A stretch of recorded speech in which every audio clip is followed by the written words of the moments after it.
നമസ്കാരം. വർഷങ്ങളായി നിയമത്തെ കബളിപ്പിച്ച വിലസിയിരുന്ന ഡൽഹിയുടെ ലേഡി ഡോൺ പോലീസിന്റെ വലയിൽപ്പെട്ടിരിക്കുകയാണ്. കുപ്രസിദ്ധ അധോലോക തലവൻ ഹാഷിം ബാബയുടെ ഭാര്യ കൂടിയായ സോയ ഖാനാണ് പിടിയിലായത്. അന്താരാഷ്ട്ര വിപണിയിൽ 1 കോടിയിലേറെ രൂപ വിലമതിക്കുന്ന ഹെറോയിനുമായി ഡൽഹിയിൽ അറസ്റ്റിലാവുകയായിരുന്നു ഇവർ. ഉത്തർപ്രദേശിലെ മുസാഫർ നഗറിൽ നിന്നാണ് ലഹരി മരുന്ന് വിതരണത്തിന് എത്തിച്ചത്.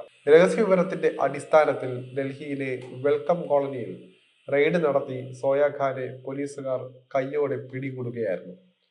വർഷങ്ങളായി ഡൽഹി പോലീസിന് വലിയ തലവേദനയാണ് സോയ ഖാനും സംഘവും സൃഷ്ടിക്കുന്നത്. ഭർത്താവ് ജയിലിലായതിനു ശേഷം അയാളുടെ ക്രിമിനൽ സാമ്രാജ്യത്തെ നയിച്ചിരുന്നത് സോയ ആയിരുന്നു.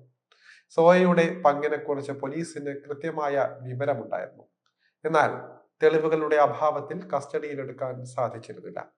കൊലപാതകം, പിടിച്ചുപറി, ആയുധക്കടത്ത് തുടങ്ങി ഡസൻ കണക്കിന് കേസുകളാണ് ഹാഷിം ബാബയ്ക്കെതിരെയുള്ളത്. 2017 ഹാഷിം ബാബയും സോയയും വിവാഹിതരാകുന്നത്. ഹാഷിം ബാബയുടെ 3ാമത്തെ ഭാര്യയാണ് സോയ.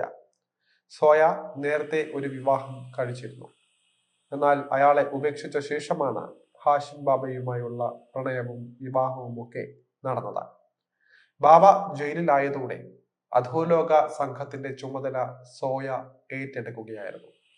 കള്ളക്കടത്ത്, കൊലപാതകം തുടങ്ങിയ കുറ്റകൃത്യങ്ങളിൽ നിരന്തരം ഏർപ്പെട്ടിരുന്നതായി ഡൽഹി പോലീസ് സ്പെഷ്യൽ സെൽ പറയുകയാണ്. ആഡംബര പാർട്ടികളിൽ പങ്കെടുക്കുന്നതിൽ മാത്രമല്ല, അവ സംഘടിപ്പിക്കുന്നതിലും മുന്നിലായിരുന്നു സോയ ഉണ്ടായിരുന്നത്. വില കൂടിയ വസ്ത്രങ്ങളും ആഡംബര ബ്രാൻഡുകളും മാത്രമേ ഉപയോഗിക്കുകയുള്ളൂ. സമൂഹ മാധ്യമങ്ങളിലും ഇവർക്ക് ആരാധകർ ഏറെയുണ്ട്.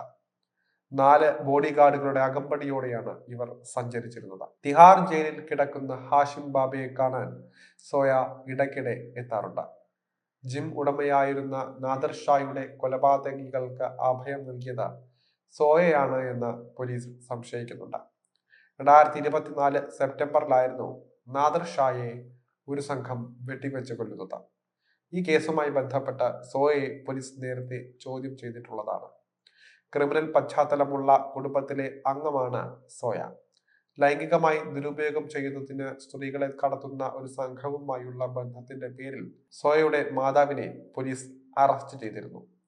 ലഹരി മരുന്ന് കടത്ത സംഘത്തിലെ അംഗമാണ് പിതാവ്. വടക്ക് കിഴക്കൻ ഡൽഹിയിലെ വിവിധ സ്ഥലങ്ങൾ കേന്ദ്രീകരിച്ചാണ് ഇവരുടെ കുടുംബം പ്രവർത്തിക്കുന്നത്.